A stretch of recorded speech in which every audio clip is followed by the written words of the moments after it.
Everyone, आपको मैं फिर से स्वागत करता हूँ इस अमेजिंग प्लेटफॉर्म के अंदर बीएम एजुकेशन क्लास 8 के, जहाँ पर हम कंटिन्यू करने वाले हैं साइंस के full chapter in less than 15 minutes से 20 मिनट्स के अंदर। हम आपको एक और नया चैप्टर करने वाले हैं जिसका नाम है conservation of plants and animals. Plants, पेड़ पौधे, एनिमल्स, पशु, इनकी कंजर्वेशन कैसे की जाती है। कंजर्व यानी किस प्रकार से हम प्लांट स्पीसीज, एनिमल स्पीसीज को कंजर्व कर रहे होंगे जिस प्रकार से उनके आने वाले फ्यूचर सेफ रहे। इस चैप्टर में वही हमें बताया गया है। पहला टॉपिक है बायोडाइवर्सिटी। देखिए, बायो यानी क्या होता है? बायोलॉजिकल थिंग्स, यानी जो जीवित होते हैं। बायो यानी बायोटिक, बायोटिक यानी बायोस्फीयर से रिलेटेड है। बायोस्फीयर यानी जिनके पास कोई लाइफ है, जो जीवित है। बायो यानी आप याद रखो लाइफ, बायो यानी लाइफ। और डाइवर्सिटी यानी होता है वैरायटी। डाइवर्सिटी यानी होता है वैरायटी। क्लियर है? Occurrence of innumerable number of different types of organism, यानी हमारे इस दुनिया के अंदर बहुत सारे ऑर्गेनिज्म, बहुत ही अलग अलग भिन्न प्रकार के ऑर्गेनिज्म पाए जाते हैं हमारे इस पृथ्वी के अंदर।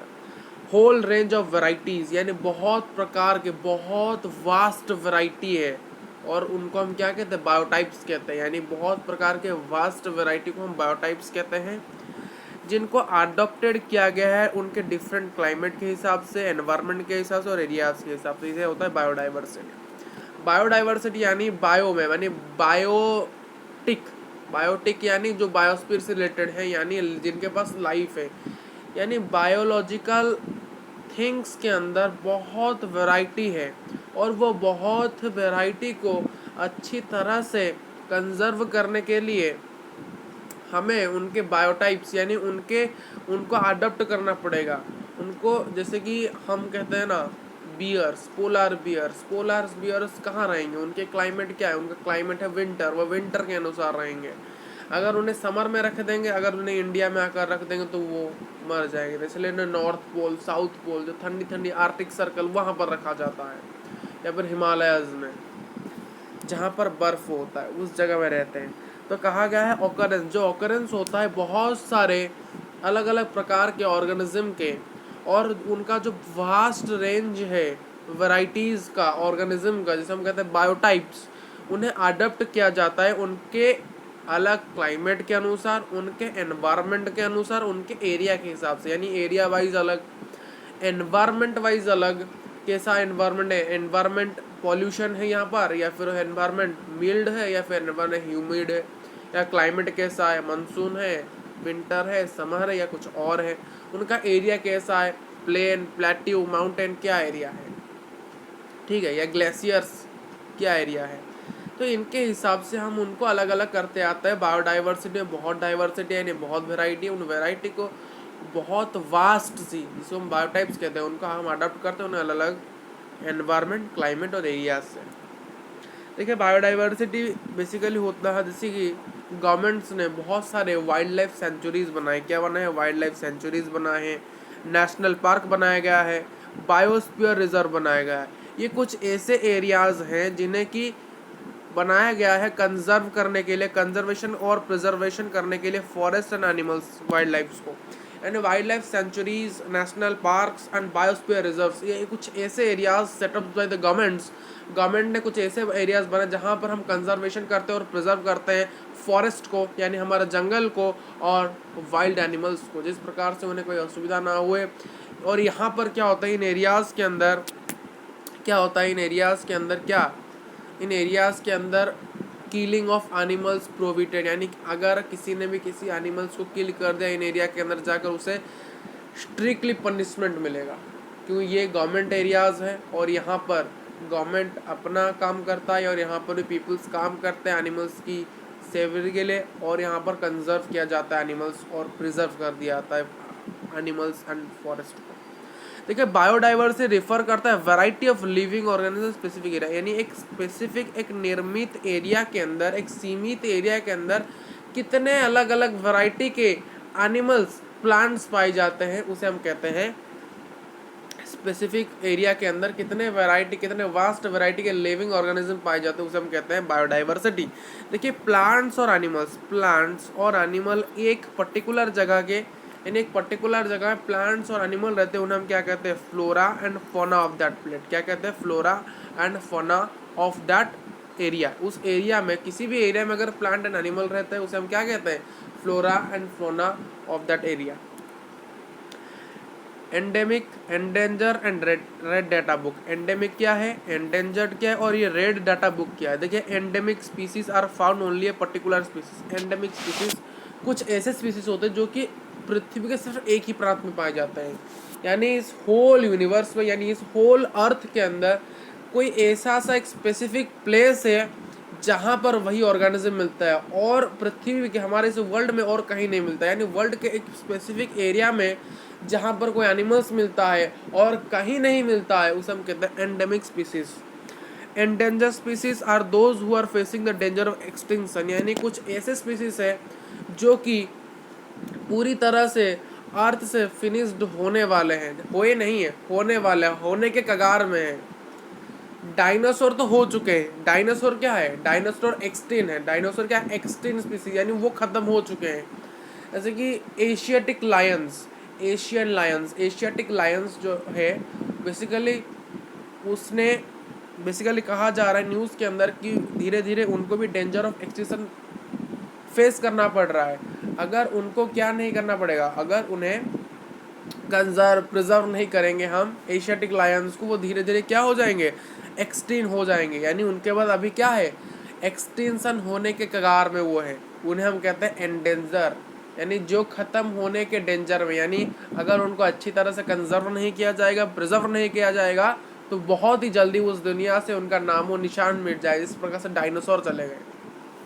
Red data book contains a record of endanger species. Red data book basically book है जहाँ पर हम एंडेंजर स्पीसीज के बारे में लिखते हैं, यानी जो कि एक्सटिंक्शन के डेंजर में है, यानी ख़त्म होने के कगार में है।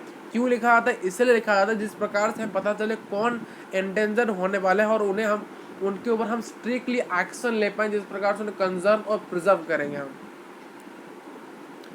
फिर आगे बढ़ते हैं दोस्तों, माइग्रेशन और रिफॉरेस्टेशन। माइग्रेशन एक फेनोमेनन है, एक मूवमेंट होता है स्पीसीज का, यानी एक फेनोमेनन है जहाँ पर जो स्पीसीज होते हैं वो एनिमल हो, बेसिकली बर्ड्स, जैसे कि बर्ड्स ज़्यादातर माइग्रेशन करते हैं, वो एनिमल्स भी करते हैं, जहाँ पर वो स्पीसीज की मूवमेंट होती है। यानी मूवमेंट स्पीसीज यानी क्या होते हैं, स्पीसीज यानी प्रकार हम कहते हैं, बहुत सारे प्रकार होते हैं। इन्हें जो स्पीसीज होते हैं, एनिमल स्पीसीज, ज़्यादातर उनका क्या होता है, मूवमेंट होता है। कहाँ से, अपने जगह से किसी और जगह के अंदर एक पर्टिकुलर टाइम पीरियड के अंदर, हर साल एक स्पेसिफिक प्रपोजल, लाइक ब्रीडिंग। जैसे कि आपने देखा होगा, आपने सुना होगा ओडिशा के अंदर एक चिलिका लेक है। क्या है, चिलिका लेक, ठीक है, एक चिलिका लेक है। मैप में आपने हमेशा देखा होगा, जैसे कि हम ओडिशा के जब हम मैप बनाते हैं इंडिया का, तब आपने देखा होगा ओडिशा के मैप के अंदर एक ऐसा एक, मतलब ऐसा एक है कि नहीं, ये ओडिशा है और यहाँ पर एक ऐसे एक होके जाया है, तो ये है हमारा चिलिका, ये है चिलिका लेक। और कहा जाता है चिलिका के अंदर 100 से भी ज़्यादा बर्ड स्पीसीज आते हैं। यानी इस कहाँ से बर्ड्स आते हैं, अमेरिका से, रशिया से, चाइना से, यहाँ पर सभी बर्ड्स आते हैं माइग्रेट होकर। यानी जो बर्ड्स होते हैं या फिर जो एनिमल स्पीसीज होते हैं या फिर सिर्फ जो स्पीसीज होते हैं, जो वो जहाँ पर रहते हैं, यानी वो जहाँ पर रहते हैं, मान लो मैं एग्जांपल लेके आपको समझाता हूँ। मान लो अमेरिका से एक बर्ड है एक्स, अमेरिका से एक बर्ड है जिसका नाम है एक्स, जिसको समर सीजन बहुत अच्छा लगता है, जो कि समर सीजन में ही रह पाएगा, विंटर में वो नहीं रह सकता। तो अभी मान लो अमेरिका के अंदर गर्मियाँ चल रही है, तो वो अमेरिका के गर्मियों वाली सीज़न के अंदर सुइटेबल उसे है।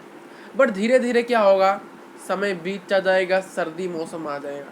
तो सर्दी मौसम आने के कारण वो जो वर्ड है एक्स, वो क्या करेगी, वहाँ से माइग्रेट हो जाएगी, यानी वहाँ से चली जाएगी, यानी अपने हैबिटेट, उसका हैबिटेट से, अपने खुद के हैबिटेट से वो कहाँ जाएगी, किसी और देश, किसी और जगह जहाँ पर अभी गर्मी चल रही है, वो आएगी इंडिया, क्योंकि इंडिया का क्लाइमेट थोड़ा सा हॉट है, तो इंडिया आएगी। विंटर के दिन में इतना विंटर हमारे इंडिया में नहीं होता है।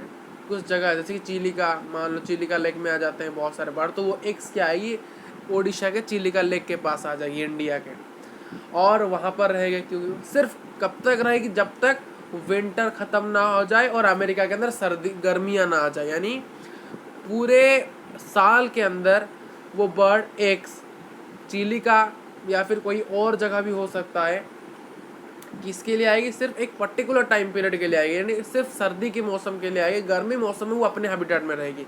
यानी अपने हैबिटाट में, अपने हैबिटाट से किसी और हैबिटाट को हो जाएगी एक पर्टिकुलर टाइम पीरियड के अंदर, क्योंकि तब तक उसके हैबिटाट के अंदर वो सीज़न नहीं होगा जो वो चाहती थी, वो और कहीं होगा। तो इसलिए वो पर्टिकुलर पीरियड के लिए एक और जगह माइग्रेट हो जाती है, किसे एक स्पेसिफिक पर्पज़ के लिए। जैसे कि ज़्यादातर बर्ड ब्रीडिंग के लिए आते हैं। बहुत सारे बर्ड जैसे कि अपने क्लाइमेट उनको सूटेबल ना हो तो आ जाते हैं। जैसे कि वहाँ पर मैंने अब एग्जांपल दिया, वहाँ पर समर था, फिर विंटर होगा तो वो वहाँ पर रह नहीं पाएंगे, तो यहाँ पर आ जाएंगे।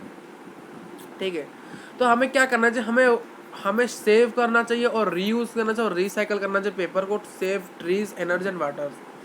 हमें देखिए पेपर्स को हमें सेव करना चाहिए, उसे बार बार रीयूज़, उसको हमें रिसाइकलिंग कंपनी को देना चाहिए जिस पर उसको रिसाइकलिंग करके हमें बेचे, और हमें उन्हें रीयूज़ करना चाहिए, सेव करना चाहिए और रिसाइकल करना चाहिए। क्यों, हमारे पेड़ को, ट्रीज़ को, एनर्जी को और वाटर्स को संचित करने के लिए, सेव करने के लिए। देखिए reforestation is the restocking of destroyed forest by planting new forest. देखिए आपने सुना होगा अफॉरेस्टेशन। अफॉरेस्टेशन क्या होता है, पेड़ों को काट देना। रिफॉरेस्टेशन क्या होता है, पेड़ को तो आपने काट दिया, जहाँ पर आपने पेड़ काटे वहीं पर एक नया पौधा लगाओ, उसे हम कहते हैं रिफॉरेस्टेशन। यानी फॉरेस्ट को री करेंगे, री यूज। यूज क्या होता है, इस्तेमाल किया, री यूज, फिर से इस्तेमाल किया। फॉरेस्टेशन, फॉरेस्ट बना दिया। रिफॉरेस्टेशन, फॉरेस्ट को फिर से बनाओ। क्लियर हो रहा है, यूज यानी इस्तेमाल किया, रीयूज यानी फिर से इस्तेमाल किया। फॉरेस्टेशन यानी फॉरेस्ट हमने बना दिया, हमने जंगल लगा दिया, पेड़ लगा दिए तो फॉरेस्ट बन गया। जब फॉरेस्ट को फिर काटो, फिर क्या करोगे, रीफॉरेस्टेशन करोगे, यानी फिर से पेड़ लगाओगे। यानी जहाँ जहाँ पर आपने पेड़ काटे, यानी अफॉरेस्टेशन क्या है, वहाँ पर एक और नया प्लांट को प्लांटिंग करके आप उसे रिफॉरेस्टेशन के प्रोसेस को बढ़िया से फुलफिल कर रहे हो। आगे बढ़े guys, flora and fauna. Flora क्या होता है, फ्लोरा बेसिकली प्लांट्स को कहते हैं, डिफरेंट टाइप ऑफ प्लांट्स को जो कि एक ही एरिया से बिलोंग करते हैं उन्हें हम कहते हैं फ्लोरा। जैसे कि सिल्वर, फ्रेंच, साल, टीक, मैंगो, ये किसके नाम है, फ्लोरा का नाम, यानी प्लांट्स। फौना यानी सभी एनिमल्स जो कि एक ही जगह पाए जाते हैं, जैसे dog, frog, insect, bull, jackal etcetera, बहुत सारे हैं। Endemic, extent, threatened species. Endemic क्या होता है, एंडेमिक स्पीसीज ऑफ जो स्पीसीज होते हैं प्लांट्स और एनिमल्स के जो कि एक ही जगह पाए जाते हैं और नेचुरली फाउंड एनीवेयर एल्स, यानी कहीं और नहीं पाए जाते नेचुरली। एक स्पीसीज ऐसा होता है प्लांट्स या फिर एनिमल्स का जो कि सिर्फ एक पर्टिकुलर जगह में ही मिलता है इस होल वर्ल्ड के अंदर, और कहीं नहीं मिलता है नेचुरली। मान लो कोई पेड़ है, वो सिर्फ अमेरिका के अंदर मिलता है और कहीं नहीं मिलता। जैसे कि अगर देखा जाए रेड चंदन, लाल चंदन, ये जो पेड़ है सिर्फ इंडिया के अंदर, आंध्र प्रदेश, तेलंगाना, इन एरियाज़ के अंदर मिलता है और वर्ल्ड में कहीं नहीं मिलता है, वो होता है एंडेमिक स्पीसीज। एक्सटिंक्ट स्पीसीज ऐसे स्पीसीज होते हैं प्लांट्स और एनिमल्स के जो कि ऑलरेडी लॉस्ट हो चुके हैं, यानी ये पूरी तरह से दुनिया से गायब हो चुके हैं और उन्हें लाने का कोई संभावना ही नहीं है। जैसे कि डोडो हो गया, इंडियन चीता हो गया, पिंक हेडेड डक, इनको सर्च मारे, इनका फोटो भी आपको नेट में नहीं मिलेगा, इनका इलस्ट्रेशन मिल जाएगा। ये पूरी तरह से ख़त्म हो चुके हैं इस वर्ल्ड से। डोडो बेसिकली आपने देखा होगा, कार्टून्स के अंदर देखा होगा, और रियल में भी वो होता है, एग्जिस्ट करता है, बट अब नहीं करता। इंडिया चीता वो भी चले जा चुके। पिंक हेडेड डक नहीं है। थ्रेटेंड स्पीसीज क्या है, species that is liable to become extinct if it is not allowed to realize its full biotic potential by the remove the cause of threat। Threat यानी क्या है, नुकसान पहुंचाना species को। जब भी किसी स्पीसीज और एनिमल जो कि लिएबल नहीं होते हैं, यानी वो धीरे धीरे क्या होते हैं, उनको थ्रेट किया जाता है, यानी उनको प्रिजर्व नहीं किया जाता है, उनके ऊपर पोचिंग, उनकी किलिंग चलती ही रहती है। और ये जब तक ये रियलाइज नहीं किया जाएगा कि जो फुल बायोटिक पोटेंशियल है वो रिमूव्ड किया जाएगा इस कॉज ऑफ थ्रेट से, यानी जो स्पीसीज पूरी तरह से ख़त्म हो जाएगा इस थ्रेट के कारण, नुकसान के कारण। यानी कुछ स्पीसीज ऐसे होते हैं जो कि लिएबल होते हैं कैसे लिएबल होते हैं एक्सटिंक्ट बनने के लिए, यानी इस दुनिया से खत्म होने के लिए। But if it is not realise its full biotic potential, यानी इसका अर्थ यह है कि इस दुनिया में कुछ ऐसे स्पीसीज हैं जो कि धीरे धीरे एक्सटिंक्ट की ओर बढ़ रहे हैं, यानी एक्सटिंक्ट हो जाएंगे, यानी पूरी तरह से इस दुनिया से ख़त्म हो जाएंगे। If it is not allowed, अगर इस चीज़ को अलाउड नहीं किया गया कि अभी तक वो रियलाइज़, यानी अगर अभी तक वो रियलाइज़ नहीं कर पा रहे हैं कि इस स्पीसीज़ का इस दुनिया के अंदर इतना पोटेंशियल है, यानी हर एक स्पीसीज़ का, हर एक एनिमल्स का, हर एक प्लांट का अपना एक पोटेंशियल होता है, अपना एक काम होता है, अपना एक कर्तव्य होता है इस वर्ल्ड के अंदर। और अगर नहीं समझा जाएगा उनका जो कॉज है थ्रेड्स का, उनके ऊपर बार बार नुकसान, उनको अच्छी तरह से हैबिटेट नहीं दिया जा रहा है, उनके हम जंगल काटते जा रहे हैं, तो अगर जब तक हम नहीं समझेंगे उनका थ्रेड्स क्या है, उनके जंगल काट दिया जा रहा है, वाटर शॉर्टेज हो रहा है, तो तब तक हम उनके पोटेंशियल को समझ नहीं पाएंगे और धीरे धीरे वो एक्सटिंक्ट हो जाएंगे। यही है threatened species. Types of threatened species 3 प्रकार के हैं basically: endangered, vulnerable, rare species.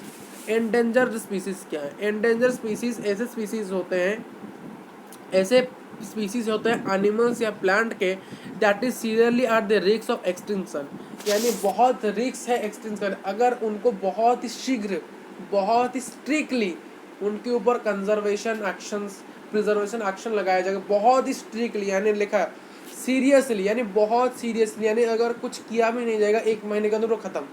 Example Indian rhinoceros, Asiatic lion example है, देखिए Asiatic lions, Asiatic wild ass, ठीक है। इन सभी को बढ़िया से कंजर्व करना पड़ेगा, नहीं तो ये बहुत हाई रिस्क पे है, बहुत हाई रिस्क पर। फिर आता है वर्नरेबल स्पीसीज। ये एक स्पीसीज होता है एनिमल्स या प्लांट का जो कि endangers unless something changes, become endangered unless something changes. अगर क्या है इसका अर्थ, यानी वर्नेबल स्पीसीज कुछ ऐसे स्पीसीज होते हैं प्लांट्स और एनिमल को जो कि धीरे धीरे एंडेंजर हो जाएंगे, यानी एक्सटिंक्ट के कैटेगरी में आ जाएंगे। यानी अगर देखिए पहले जो वर्नेबल्स होते हैं वो क्या होंगे, एंडेंजर्ड हो जाएंगे। क्यों होंगे? अगर उनके ऊपर कोई चेंजेस नहीं लाया गया। चेंजेस अगर कैसे लाएंगे? चेंजेस ऐसे लाएंगे, हम जो जंगल को काटते जा रहे हैं उन जंगल को हमें कंजर्व करना पड़ेगा। अगर हम जंगल को काटते जाएंगे, जो स्पीसीज वहाँ पर रहते हैं वो धीरे धीरे एंडेंजर्ड बन जाएंगे। कैसे एंडेंजर? यानी उनके ऊपर एक हाई रिस्क हो जाएगा एक्सटिंक्ट होने का, गायब होने का, ठीक है। यानी एंडेंजर वो है जिनके ऊपर रिस्क है, बट वर्नेबल वो है जिनके ऊपर एंडेंजर बनने का रिस्क है, एक्सटिंक्ट नहीं, यानी वो एंडेंजर बन जाए, और एंडेंजर एक्सटिंक्ट बनने के कगार में है, यानी खत्म होने का कगार में। देखिए इसका अर्थ यह है कि एंडेंजर ये है कि जो कि हाई रिस्क पे है। कहाँ पर है? हाई रिस्क ऑफ एक्सटिंक्शन में है। अगर उनके ऊपर कोई कुछ भी नहीं किया जाएगा वो बहुत जल्दी ख़त्म हो जाएंगे। बट वर्नेबल वो एंडेंजर की कैटेगरी में आएंगे, यानी ख़त्म नहीं होंगे बट एंडेंजर हो जाएगा। एंडेंजर होने के बाद जब तक उनके ऊपर चेंजेस नहीं कर वो एक्सटिंक्ट हो जाएंगे, यानी पहले वर्नेबल रहेंगे, वर्नेबल के अंदर उनके ऊपर कोई चेंजेस नहीं किया गया तो वो एंडेंजर हो जाएंगे। एंडेंजर के ऊपर कोई एक्सटिंक्ट अगर कुछ किया नहीं गया तो वो एक्सटिंक्ट हो जाएंगे। वर्नेबल का अर्थ ही होता है, जैसे कि chinkara deer, black bull, golden langurs etcetera. Rare species, the species whose population are original small and scatter in the world, यानी कुछ ऐसे स्पीसीज होते हैं जो कि बहुत पॉपुलेशन में बहुत एक्सेसिवली बहुत कम होते हैं और इस दुनिया में बहुत कम कम जगह में पाए जाते हैं। यानी कोई एक जगह में यानी कोई एक ही एनिमल, एक ही स्पीसीज का वही एक ही जगह में मिल रहा है और कहीं नहीं मिल रहा है, और उसकी पॉपुलेशन मात्र 5 और नहीं। इस प्रकार का हम कहते हैं rare species.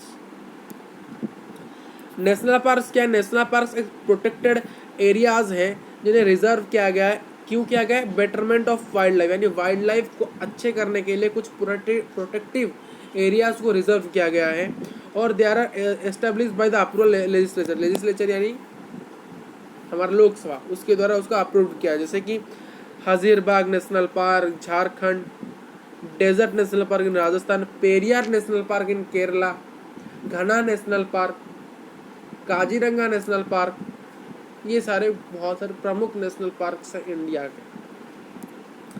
Centuries, hunting prohibited areas set up by the governments are known as sanctuaries, यानी कुछ ऐसे एरियाज इसे बेसिकली कहा जाता है वाइल्ड लाइफ सेंचुरीज या फिर सिर्फ सेंचुरीज। सेंचुरीज कुछ ऐसे एरियाज जैसे सरकार के द्वारा चलाई जा रही है जहाँ पर हंटिंग ऑफ एनिमल्स पूरी तरह से बंद है, अगर जो करता है उसको स्ट्रिक्टली पनिशमेंट, उसके ऊपर एक्शन लिया जाता है। There are some protection of wild animals, यहाँ पर बहुत सारे only for the protection of wild animals. देखिए सेंचुरीज में कोई प्लांट्स को नहीं संभाला जाता, सेंचुरीज के अंदर एनिमल्स को सेव किया जाता है। एग्जाम्पल जल्दापारा इन मदरीहाट यानी वेस्ट बंगाल, केवलाडियो घाना इन भरतपुर राजस्थान, ये कुछ एग्जाम्पल्स। लास्ट टॉपिक है माइग्रेशन, जो कि मैंने आपको बताया था, ये थोड़ा सा पढ़ा, मैं फिर से लेके आ गया हूँ। The regular periodic and two ways of movements of birds and some animals from place of residence to some other place along well to defined route. देखिए रेगुलर, देखिए प्लांट्स माइग्रेट रेगुलर कर सकते हैं, एक पीरियड ऑफ टाइम में कर सकते हैं, और दो way of movement of birds करते हैं, यानी एक बर्ड्स जाएगा तो दूसरा स्पीसीज आएगा, इस प्रकार से बर्ड्स मूवमेंट करते हैं। यानी रेगुलर मूवमेंट कर सकते हैं, एक पीरियड ऑफ टाइम के लिए माइग्रेट कर सकते हैं, या फिर ऐसे भी कर देंगे एक समय जाएंगे एक समय फिर से आ जाएंगे। देखिए कुछ एनिमल्स और कुछ बर्ड्स ऐसे होते हैं जो कि अपने हैबिटेट, अपने रेसिडेंस से अलग जगह जाते हैं, सम अदर प्लेस जाते हैं। क्यों जाते हैं? एलोंग वेल डिफाइंड रूट्स, यानी कुछ अलग हैबिटेट को आते हैं, कोई अलग जगह को जाते हैं। कैसे जाते हैं? एक वेल डिफाइंड रूट, देखिए उनके ऊपर देखिए एरोप्लेन दिल्ली से अमेरिका जाएगा, एक वेल डिफाइंड रूट है कि नहीं, उसी रूट के ऊपर से जाएगा। तो बर्ड्स भी वैसे जानते हैं, ठीक है, बर्ड्स के पास सेंस है, वो जानते हैं कौन से रूट रास्ते से, कौन से स्काई रूट से जाने से होगा। ये लिंक करता है सीजनल फैक्टर्स के ऊपर, यानी सीजन के ऊपर, जैसे कि प्लांट कौन से सीजन में रह सकता है। अगर वो विंटर में रह सकता है तो वो ऐसा हैबिटेट ढूंढेगा जहाँ पर अगर समर आ जाए तो वो वहाँ पर जाके विंटर के लिए रह सके। ऐसे होते हैं। वो ब्रीडिंग के लिए लिंक करता है। अगर खाने की शॉर्टेज कहीं हो रही है, मान लीजिए इंडिया में एक बर्ड है, उसे खाने की शॉर्टेज यहाँ पर हो रही है तो अलग जगह जाएगा। यानी दिल्ली में एक बर्ड है जिसको खाने की शॉर्टेज हो रही है तो उस रेसिडेंट से वो तमिलनाडु आ जाएगा, या फिर पाकिस्तान चला जाएगा, या फिर बांग्लादेश चला जाएगा, जहाँ जाएगा जाएगा। The Bharatpur bird sanctuary is known as the migratory birds, ये देखिए फेमस है, इसको याद रखना। The Bharatpur bird sanctuary is also known as, देखिए भरतपुर, इसको मैं हाईलाइट कर देता हूँ, भरतपुर बर्ड सेंचुरी को माइग्रेटोरी बर्ड भी कहा जाता है। यानी माइग्रेटोरी बर्ड कौन से सेंचुरी को कहा था? Bharatpur wild bird sanctuary. देखिए माइग्रेशन ज़्यादातर बर्ड करते हैं, और national park, wild life centuries और ये सब एनिमल्स के लिए होते हैं। जैसे नेशनल पार्क में आपने सिर्फ एनिमल्स को देखा, कहीं प्लांट देखा है? नहीं देखा है। वाइल्ड लाइफ सेंचुरीज के अंदर सिर्फ एनिमल देखा, प्लांट देखा है? प्लांट तो जंगल ही तो है पूरा ठीक है, पर माइग्रेशन ज़्यादातर बर्ड्स करते हैं। थैंक यू, आज की वीडियो में इतना ही। कल चैप्टर 8 की वीडियो आ रही होगी। Thank you for watching this video. Notes in the link in the description box. Download now.